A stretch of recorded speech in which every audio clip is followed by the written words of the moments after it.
What's up, everybody? Welcome back to the Weekly Roar. I am your host, Jason Tracey, and I'm very excited for these next 2 weeks to take you through the No Sleep Till Brooklyn series.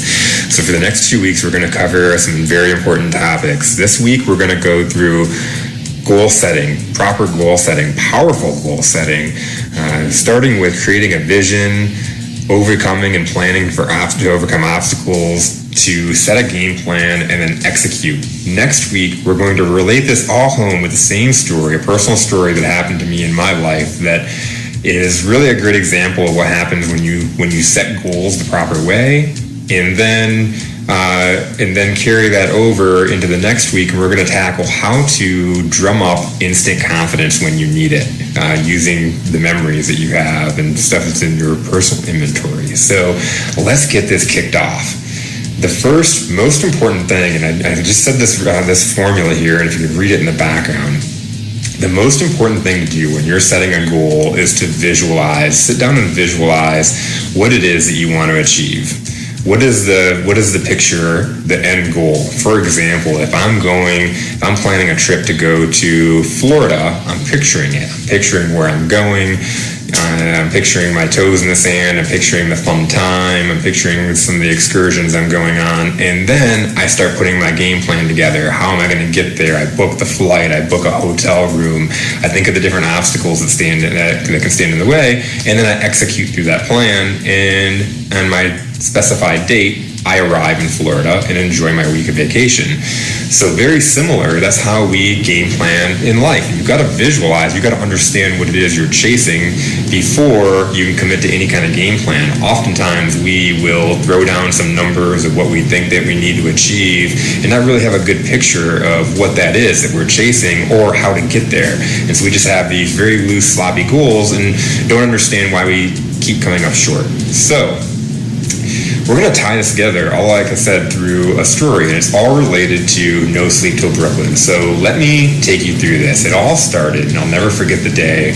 We were in Indianapolis, and I was with this company for about 6-7 months. I took over as director of sales, and I was in Indianapolis, and it was a big Verizon convention, an award ceremony.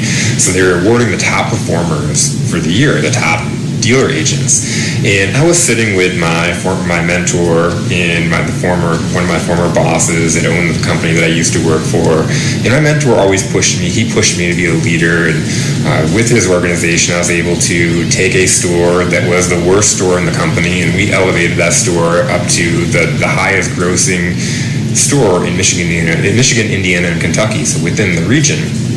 And I was very proud of that, but then I moved on to a new company that was much smaller and had no finances. They were coming through from a place of trouble, and so we didn't have a lot of the resources, but I was very competitive with my mentor, and we were sitting at the table, and sure enough, he won all of these awards. And so to describe these awards, you can see the picture in the background. So these aren't just any awards. You know, I'm not a singer, I'm not a Grammy, I'm not an athlete, I'm not winning these types of awards. So I see this award as a gold record, and wow, you know, you're getting this amongst your peers throughout the whole entire region. They got these awesome awards, and the really salty thing, the real big salt in the wound for me was that one of the awards was for my store that I led. But my mentor, being the guy that he is really competitive, really cocky, and boy, did he love to pour the salt in the wounds. And so he had his collection of awards, and of course he pointed it out to me that he flew in to the convention while I had to drive. So just a big difference in the resources that were available between our two companies, as I was building up a company that had been long struggling and was coming out of a place of debt. And so we didn't have those resources, and we didn't have necessarily even the talent that they had, because they had a lot of time, a big jump start to develop that. So he has these awards, and he flew into Indianapolis, and so he looked at me, and my wife at the time had worked for his company still. That's where we had met, actually, and so she was still working there, and he said, you know what, I can't pack all these awards when I get on the plane. Can you take these back with you? And it was a little bit of a, kick in the rib, but at the same time to be efficient. So I, of course, agreed, and I used this as motivation. He didn't understand that day. He created somebody that was going to compete with him. And just by throwing that extra salt in the wounds, it lit my competitive fire. And I wanted nothing more than to win one of these awards. Just to be recognized as a top player in the industry, and to be able to take our company that was so struggling and had such a bad name and lift it up to be, hey, look at us, and we can achieve this as well. So being competitive like I was, he lit my fire, and I took this picture of the award, and I came in and I called up a company meeting, and I put together the vision. I knew that next year, when we were in Indianapolis, and they were handing out the awards, that I wanted our organization to be in the running and to win these awards. So I came to our company meeting, and I got my young, fired up, hustling, grinding team so excited and so geared up, and played we're the underdogs and nobody expects us to achieve it. Now, that's all fun and good. You can get somebody hyped up for a couple of days, but you got to understand now, okay, here's the vision, here's the game plan, here's what we want to achieve, but what really stands in our way? So many people say, oh, that must be nice, I want that, I want to achieve that. I've heard so many people, when they're talking about the top salesperson or the top company, say, you better watch out, I'm coming for you. And so many times they never did that because they really didn't sit down and figure out what they needed to do to achieve that. What do you need to do daily to make sure that you're on pace to hit your goals? Now, here's the obstacles. We don't have as much resources. We don't have the money. If we're talking about even our locations, we have small stores.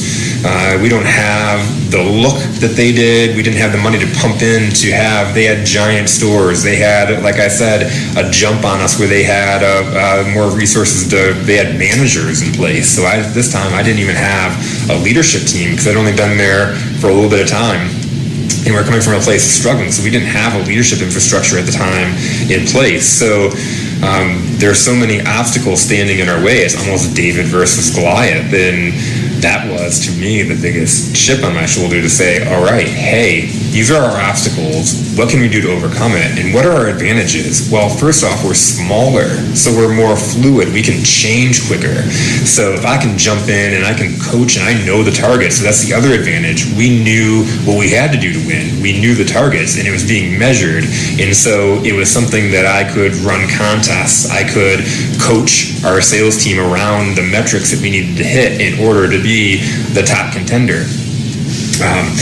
So we did that, and we got people really pumped up, and we would have contests, and we had a contest that if we were in the running and we were to achieve this goal, then our top dogs that were behind this initiative, our top dogs that were hitting the numbers, would get to go with us to Indianapolis for the award ceremony. Whether we win or not, they get the experience and to be able to understand that. And even if we lose now, that's a big learning lesson that we can take back and go get it next time. So we took and understood what our disadvantages were. We understood what our advantages were, and just created that excitement. We coached around the numbers. There was constant updates. There was a huge awareness. Everybody was driving towards the same goal. We had the vision in place. I was able to paint such a great vision and lay it out to what it meant to everybody if they achieved that, what it meant to their career to be on the David, the